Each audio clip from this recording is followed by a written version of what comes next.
Please be seated.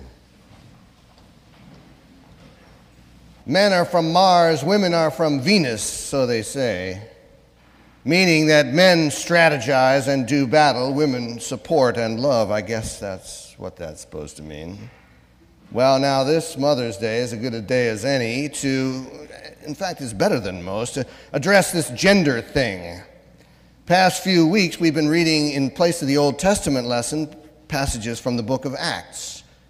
The actions of men of action. Today we listen to Peter exhort the people to do this and to do that. And today Peter said something about this Jesus whom you crucified. Talk about a guilt trip. Talk about an overgeneralization. Excuse me, Pete. Aren't you the one who denied Jesus 3 times there? At least you could say we, this Jesus whom we crucified. Don't try and put it all on us. Better yet, let's get off this subject of who crucified whom, which, wisely, he does. This is problem-solving man stuff here. We need action, lots of action, Acts of the Apostles, right? 3,000 baptisms ought to do it, and sure enough, there's nothing to sneeze at there. There's nothing wrong with action, but what we realize is that sometimes it just isn't enough. Sometimes what we need is understanding and care. And we all know it's more accurate to say men tend to be from Mars, women tend to be from Venus, than this overgeneralizing, this prejudiced and very limiting saying of we're all one way or the other, you know. We do know that, don't we? But today, Mother's Day, when we lift up mothers everywhere, figuratively speaking, especially our own, and we acknowledge the deep and lasting gratitude we have for their mothering, we know it comes in many forms, from many sources. Yes, first and foremost, from our own mothers, if we've been lucky enough to be cared for by them, but also caregivers and babysitters and nannies and mammies and nurses and relatives and siblings, friends, teachers, counselors, pastors, and dare I say it, even a few men. Yes, men, some fathers do mother. Perhaps the most important moments for a mother's love to show itself are those moments in the aftermath of trauma, of hurt, of disappointments. This is a time above all others when we want to be known and cared for individually. And we neglect the Old Testament to our peril in the sense that if we look at Job, Job describes God as being full of wisdom and strength, but also who comes to counsel and understand. In Lamentations, we can hear the prophet say, "Thou drewest near in the day I called upon thee. Thou saidst, fear not." That sounds like Mom. Fear not. We don't want our problems solved sometimes. We just want our pain acknowledged.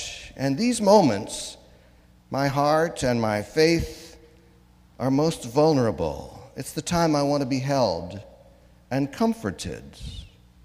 For the followers of Jesus, such a time most definitely was the aftermath of the death, the crucifixion of Christ on Calvary. And the growing number of people who looked to Jesus for guidance and strength was devastated. They were stunned and traumatized. And so Luke's story is significant far beyond those 2 people shuffling down a dusty road with their heads hung low.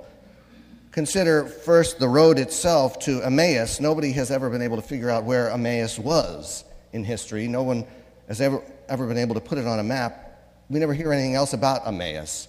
And so we have to assume it could be almost any town. It could be our town. And what about the 2 people? Cleopas, Cleopas, I don't even know if it's a he, doesn't appear anywhere else in the Bible, in these stories. And although Cleopas has a name, the person with him doesn't even have a name. And so we have to assume that it could be anybody. It might just be us. And so Jesus visits us on our way back home to our place after a particularly horrible experience and listens to our trauma, listens to our disappointment. Jesus talks about the experience and the meaning it has for our faith, and we are comforted. It sounds like Mom. Anne Morrow Lindbergh wrote a beautiful book, The Gift from the Sea, and in it she says something like this: the here, the now, and the individual, the here, the now, and the individual have always been the special concern of saints, of artists, of the poets, and from time immemorial, the special concern of the woman. In the small circle of the home, she has never quite forgotten the particular uniqueness of each member of the family, the spontaneity of now, the vividness of here. This is the basic form of life. We don't know exactly what relationship Cleopas and the other traveler had, but it was a basic one, one-on-one. And the power of Luke's story is in that simple fact. The risen Christ will be present, will join, will enlighten and transform our most basic, intimate relationships if we cooperate. Jesus talks at length with this bonded pair as they walk, talks about the intentions and the plans and the activities of God, and the pair is forever changed because they welcome Jesus. There is a vulnerability in offering hospitality, vulnerability that cannot be denied. And this vulnerability is the chink in our armor of self-defense that moms go in and out of all the time, no matter how long we live. They know where the chink is, and they move in and out of it. They move freely.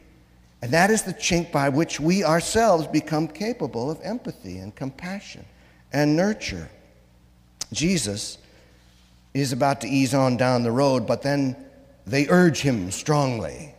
Sit, you've got to eat. It's late. Don't go out on the road. No, sit, come, eat. And that makes all the difference, just like a mom. In their decision to offer hospitality, the pair become open to grace. And soon enough, their lives transform permanently when Jesus is made known to them in the breaking of the bread and shares with them a cup of salvation. And that is why we keep doing that.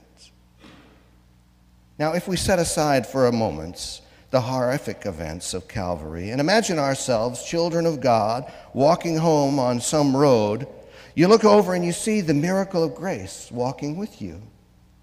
You're walking, and the person next to you says something that suddenly reveals the miracle of God's grace. Suddenly, ideas you have of peace and loving kindness that you have been flirting with all your life, in your own life, willy-nilly, fits and starts, here today and gone tomorrow. Suddenly, these ideas seem to shine and sparkle and hum to life as never before. They are really real, and they feel like they can last forever. The sound of that voice electrifies you, and you can't remember what your life was like without it. And you can't imagine ever losing sight of this presence again.